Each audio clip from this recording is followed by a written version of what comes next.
E aí, sabe quando a gente pega uma receita médica e tá lá, tipo, tomar 50 miligramas? Alguém já parou pra pensar como os médicos chegam nesse número exato? Pois é, não é chute não, hein? Hoje a gente vai desvendar a ciência fascinante que está por trás disso. E vamos ver que a palavra-chave aqui é personalização. Pois é, a pergunta é essa mesma. É palpite? É algum tipo de mágica? Nada disso. Para entender como a ciência responde essa pergunta com uma precisão assim incrível, a gente precisa acompanhar a jornada que um medicamento faz dentro do nosso corpo. Ok, para deixar tudo bem prático, vamos pensar num quebra-cabeça da vida real. Imagina só, uma senhora de 85 anos precisa de um remédio para o coração, a digoxina. O objetivo é atingir uma concentração super específica no sangue, 2 nanogramas por mililitro.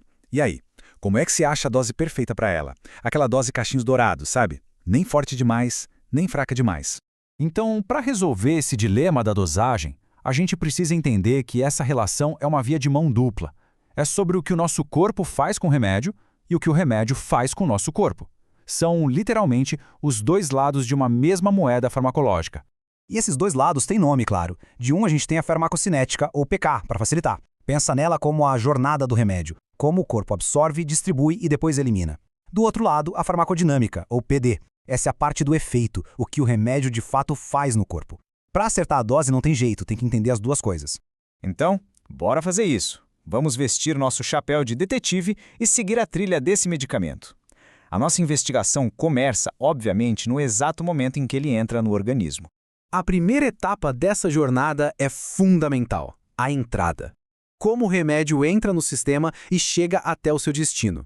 E olha, já adianto que não é tão linear quanto a gente imagina. E o primeiro conceito-chave que a gente precisa conhecer é a tal da biodisponibilidade. Pensa assim, quando a gente toma um comprimido, não é 100% daquele remédio que vai parar na nossa corrente sanguínea, não. Uma parte sempre acaba se perdendo no caminho.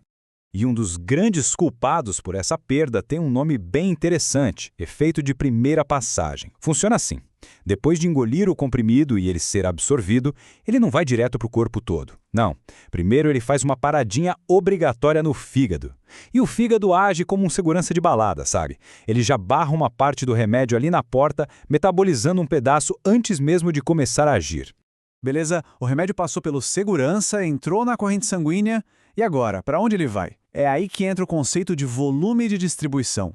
E atenção, não é um volume de verdade, tipo 1 litro, é mais uma ideia, um conceito teórico para a gente entender o quanto o remédio se espalha pelo corpo, se ele fica mais no sangue ou se ele vai para todos os tecidos. E essa analogia aqui é perfeita para entender isso. Um remédio com volume de distribuição alto é que nem a gota de tinta na piscina. Ele se espalha para todo lado e a concentração no sangue fica bom baixinha. Já um com volume baixo é como a tinta no copo. Fica mais concentrado ali, no sangue mesmo. Ok, então o remédio entrou, se espalhou, fez o que tinha que fazer. Mas a festa não dura para sempre. Tudo que é entrar uma hora tem que sair. Agora começa a segunda parte da jornada, a faxina, a eliminação. Vamos ver como o corpo lida com isso. O termo técnico para essa faxina é depuração, ou clearance. Basicamente mede o coeficiente o corpo é para limpar o remédio do sistema. Se o corpo era piscina, a depuração é o tamanho do ralo. Simples assim. Ralo grande, limpeza rápida. Ralo pequeno, demora mais. E quando a gente junta o tamanho da piscina, que é o volume de distribuição, com o tamanho do ralo, a depuração, a gente chega num conceito que muita gente já ouviu falar, a meia-vida. Na prática, a meia-vida é o cronômetro que mostra quanto tempo leva para o corpo eliminar metade daquele remédio. Dá uma olhada nesse exemplo. A queda da concentração não é uma bagunça, ela segue uma lógica matemática perfeita.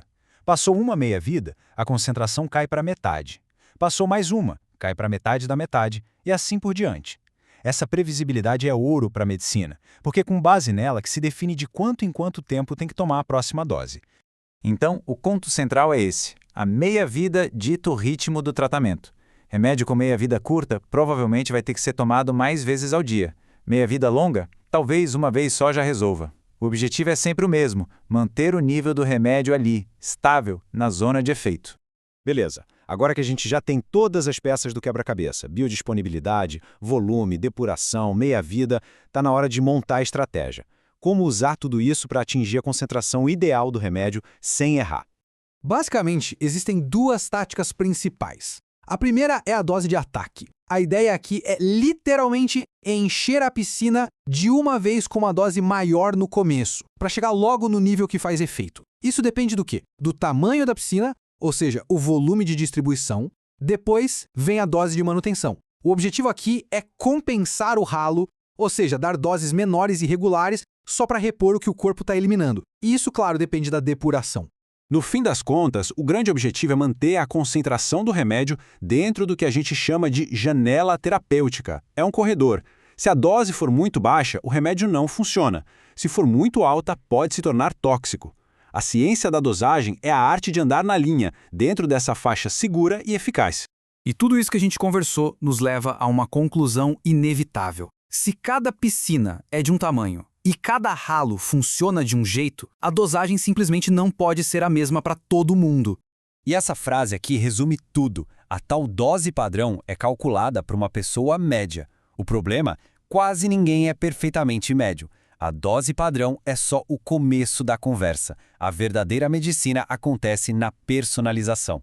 E por que não somos médios? Bom, por causa de tudo isso. A idade muda o metabolismo, o peso corporal muda o tamanho da piscina, como os rins e o fígado estão funcionando determina o tamanho do ralo, se a pessoa tem outras doenças, a genética dela, cada um desses fatores muda completamente a conta. E com isso, a gente fecha o círculo e volta para o nosso caso lá do começo. A dose para aquela senhora de 85 anos vai ser com certeza diferente da dose para um jovem de 30 anos. Por quê? Porque não é aleatório, é racional. É uma decisão clínica baseada em toda essa ciência da farmacocinética. Então, fica aqui uma última reflexão. Saber que existe toda essa ciência por trás de uma receita, o que isso muda para a gente como paciente? Bom, da próxima vez que alguém for tomar um remédio, vale a pena lembrar, aquele número, aquela dosagem, não é um valor qualquer. É o resultado de um cálculo científico complexo, pensado para aquele organismo específico. E talvez, só talvez, entender isso seja um maior incentivo para seguir o tratamento certinho do jeito que foi prescrito.